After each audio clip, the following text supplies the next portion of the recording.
ଶରଣାଗତ ଦିନାତଂ ପରିତ୍ରାଣଂ ପରାୟଣେ ସର୍ବସାତେ ଘରେ ଦେବୀ ମା ଶାରଦେ ଦେବୀ ନମସ୍ତୁତି।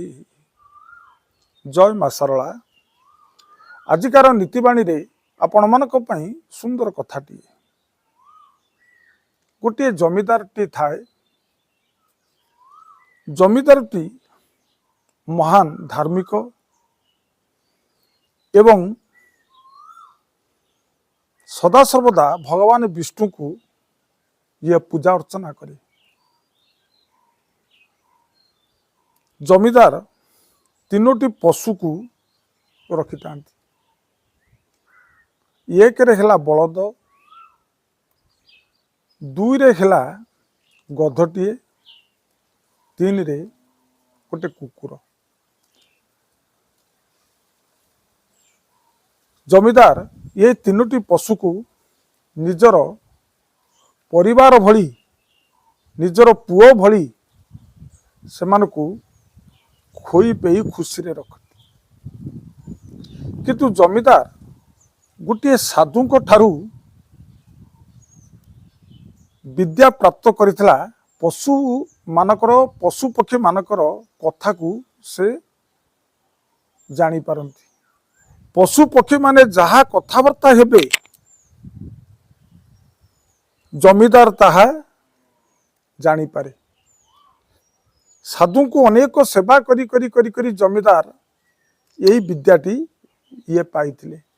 କିନ୍ତୁ ସାଧୁଜୀ କହିଥିଲେ, କହିଲେ ଏ ବିଦ୍ୟାକୁ ଯଦି କାହା ଆଗରେ ତମେ କହିବ ସେଦିନ ତମର ମୃତ୍ୟୁ ହେଇଯିବ।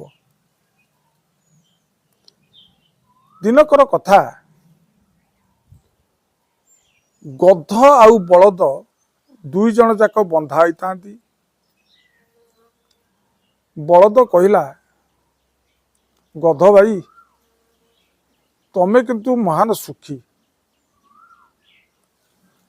ଗଧ କହିଲା, ମୁଁ ସୁଖୀ, ତୁ କଣ ସୁଖୀ ନୁହେଁ?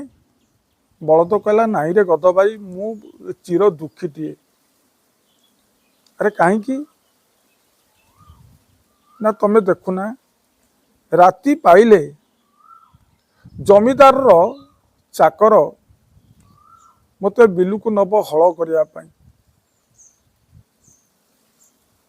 ଦିନ ଭରି ଯାକ ମୋତେ ଖଟେଇବ। ଯଦି ଟିକେ ମୁଁ ଅବଶ ହେଇ ପଡ଼ିବି, ଏଡ଼ିକି ବଡ଼ ବାଡ଼ି ଦିହରେ ମୋତେ ବାଡ଼େଇ ପକାଏ।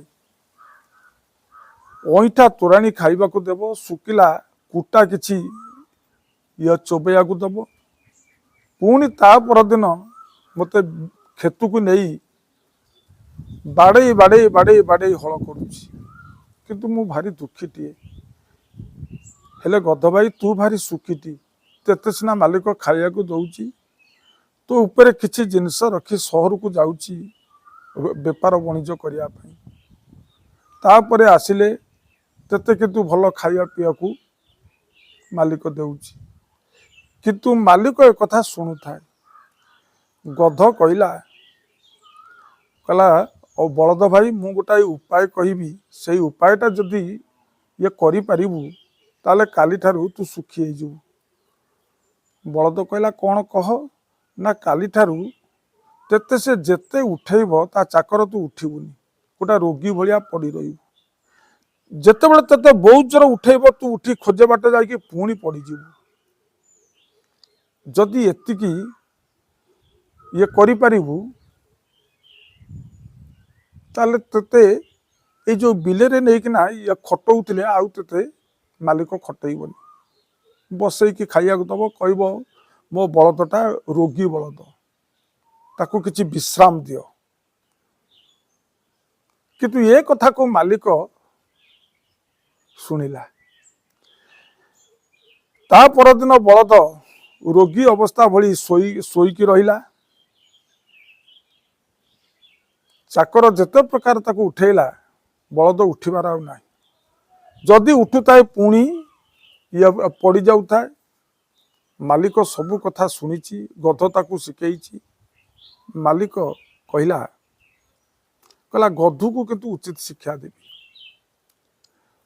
ଚାକରକୁ କହିଲା, ଆରେ ବାବା से बलद देह भल ना ताकू टिके विश्राम दियो गधटा को नहीं तमें नहीं बिल खेत कराओ ये चाष कराओ गधु को नहीं क्षेत्र चाकर कौन कला ना हल बुलेला गधु को बाडे बाडे बाडे बाडे बाडे बाडे हल कला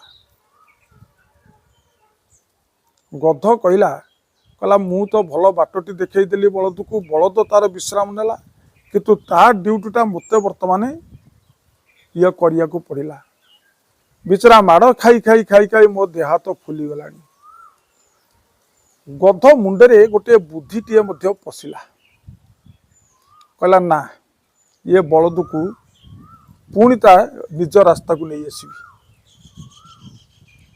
गध बलद शोइचंती गध कहला कहला बलद भाई तू 10 दिन हेलानी विश्राम नेलु किंतु मु तो खटुची ह खटिली मो दुख नहीं किंतु मु सुनिली मालिक कथा होतिले तू रोगणाटा बोली तते आउ से रखिबेनी कंसेई हाथ में तते सी बिक्री करदेवे आउ कंसेई तते काली जिते बिक्री करदेवे कंसेई तते मारिकिना से मांस बिकिब बलद कहला कहला गध भाई मु एथुर किभली बंचिबी मते तार उपाय बतई दियो किंतु मालिक सबू शुणु थाए यही समय गध कहला कहला काली ठारू तू जेमती आग भल तलु सेमती भाव में चांगा हो जा तापर तू जो खेत हल करू आउ ते मालिक बिक्री करनी यही कथा को आज जिते मालिक शुणिला हसीदेला टिके बड़ जोरे से तार पत्नी ठिया होता कहला कहीं तुम हसिल मत कह जेते प्रकार आज स्वामी कहला कहला मु ये कथा ये कहबी नहीं कहले विपद मो उपर को आसब किंतु स्त्री किंतु थला नछड़ बंद कहला तमें जदि न कह यार हसबार कारण जदि मत न कह ताले मोर मृत्युटा सुनिश्चित किंतु एठी जो मालिक ता स्त्री की भारी भल पाउतला जीवन रे एते भल पाए ताकू छाड़ी क्षण मात्र भी बंची पारिबनी सेठी कहला कहला तमें जदि मरी जाओ मु बंची पारिबिनी किंतु मु पछे मरीजीबी पछे तम आगे समस्त वृत्तांत कहीकि मरीजीबी किंतु तम मरवाटा मो आखि उपरे मु देखि पारिबिनी सेठी कुकुर आउ गोटे गंजाटीए ये कथबार्ता होते कुकुर कहला कहला बुझिलु गंजा भाई ये मालिकटी एते कामना आ पाखरे रही निज स्त्री पाई कि ये निज जीवन दबाको बसी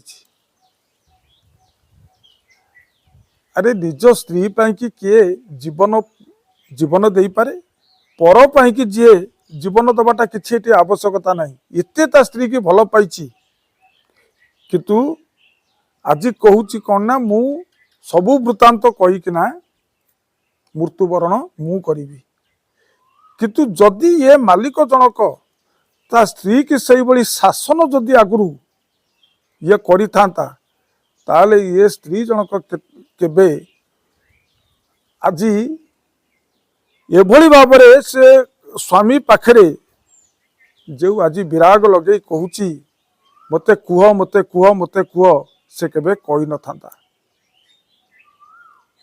तेणु ये यही स्वामी तार जदि स्त्री की जदि वर्तमान बाड़ेब ताले ये स्त्री ये कथारू पछेब नचेत से ही भली गोटे जिदी धरब मते कुह कुह कुह मालिक एक कथा शुणिला कहला कुकुर जहाँ कही ठीक कही गोटे नारी प्रति मते आकृष्ट हो जाइए जहाँकि तापाई कि मु कहीं जीवन देवी गोटे बाड़ी आईला कहला कहीं मरबू मु ते बाड़े बाड़े किना ये देवी मारिदेवी बाड़ी रे जिते बड़े आज स्वामी बाड़ौ थाए से स्त्री कहला आउ दिने मु कहबिनी मते छाड़ी दियो मु कहबिनी कुह बोली मते छाड़ी दियो ଆଜିର ନୀତିବାଣୀରେ ଆମେ यही शिक्षा लाभ करवा पेट भितर स्नेह रख उपरे किंतु फँ टिके रखि था जदि से फँ टिके रखनी ताले से घरटी भांगीज